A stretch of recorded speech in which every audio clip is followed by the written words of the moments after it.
السلام علیکم ورحمۃ اللہ وبرکاتہ۔ عزیز ساتھیو، اپنے دشمن کو زیادہ سے زیادہ نقصان پہنچائیے اور اس کی تجارت میں اس کو گھاٹے میں رکھیے اور خسارے میں ڈالیے، یہاں تک کہ وہ نفع کیا کمائے بلکہ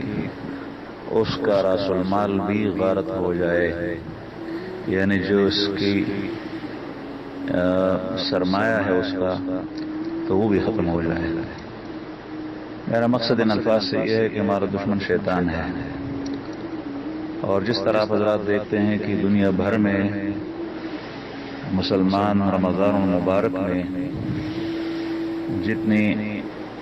ہر اعتبار سے مارکیٹ سے سلف سودا لیتے ہیں، کھانے پینے کی چیزیں رمضان مبارک میں زیادہ مسلمان خریدتے ہیں، اور اللہ جل شانہ رزق اس مہینے میں مسلمان کو بہت زیادہ وافر مقدار میں عطا فرماتا ہے، تو ہر چیز بیچنے والا خوب کمائی کرتا ہے، یعنی تجارتی اور سرمایہ کے لحاظ سے یہ کمائی کا مہینہ بھی ہے، اور ایک مسلمان کے لیے طاعات اور عبادات کے لحاظ سے بھی کمائی کا ذریعہ ہے۔ تو اس میں مسلمان کا کاروبار دونوں لحاظ سے، دنیاوی اور اخروی لحاظ سے پروان چڑھتا ہے، اور شیطان کا کاروبار اور اس کی تجارت مان پڑ جاتی ہے، یہاں تک کہ آپ حضرات کو پتہ ہوگا کہ جو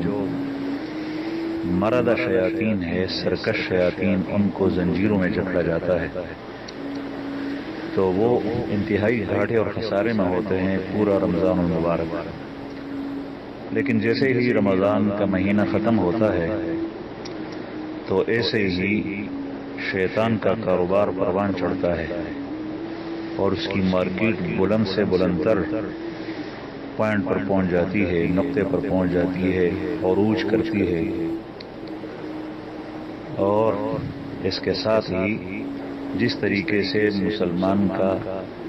دنیاوی اعتبار سے کاروبار عید کے بعد، رمضان کے بعد مان پڑ جاتا ہے، اسی طرح نہیں ہوتا جس طریقے سے رمضان مبارک میں ہوتا تھا، تو اس طریقے سے شیطان یہ کوشش کرتا ہے کہ مسلمان کا اخروی کاروبار بھی مان پڑ جائے،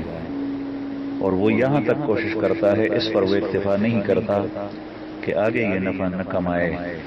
بلکہ اس کی زور اس بات پر ہوتی ہے کہ مسلمان نے رمضان مبارک کے مہینے میں جو دنیاوی نفع کے ساتھ ساتھ اخروی نفع کیا تھا،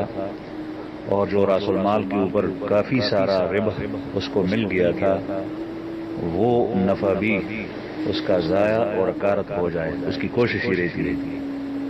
کہ مسلمان کے پاس نہ وہ نفع رہے اور نہ وہ راس المال رہے، اور وہ اس کو یوں کرتا ہے، اس کو ہم محسوس نہیں کرتے مسلمان عام طور پر۔ مسلمان ہی سمجھتے ہیں کہ رمضان المبارک مہینے میں میں نے روزے رکھے اور میں نے تراویح رکھی، اور میں نے تراویح کی نماز میں قرآن کریم پڑھا اور سنا، اور پھر قرآن کریم کی تلاوت کثرت سے کی، اور تہجد کے لیے سحری کو جو اٹھتا تھا تو میں تہجد کی نماز بھی پڑھتا تھا، اور اشراق اور چاش وغیرہ کی نمازیں بھی ہوتی تھی، اور اچھی مجالس میں بھی بیٹھتا تھا، تو اتنی ساری نیکیاں، ڈھیروں نیکیاں میں نے کمائی ہے، اور اس میں ہر نیکی ایسی ہے جو انسان کی مغفرت اور بخشش کا سبب بنتی ہے، تو بھلا اگر میں رمضان مبارک کے بعد 11 مہینے یوں ہی بیٹھا رہوں، کچھ نہ کروں، تو تب بھی یہ میری آخرت کے لیے کافی ہو جاتی ہے۔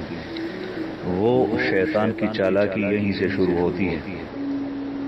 اور پھر آہستہ آہستہ وہ اس مسلمان کو، بلکہ حتیٰ کہ ایسے طبقے کو جو مقتدی اور پیشوا ہیں،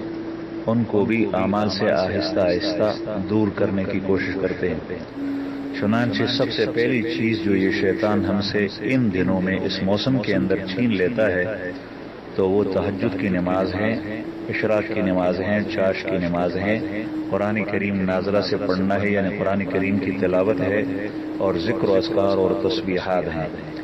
اور جب یہ چیز چھین لیتا ہے تو پھر اس کے بعد نمبر اور باری آتی ہے سنن کی،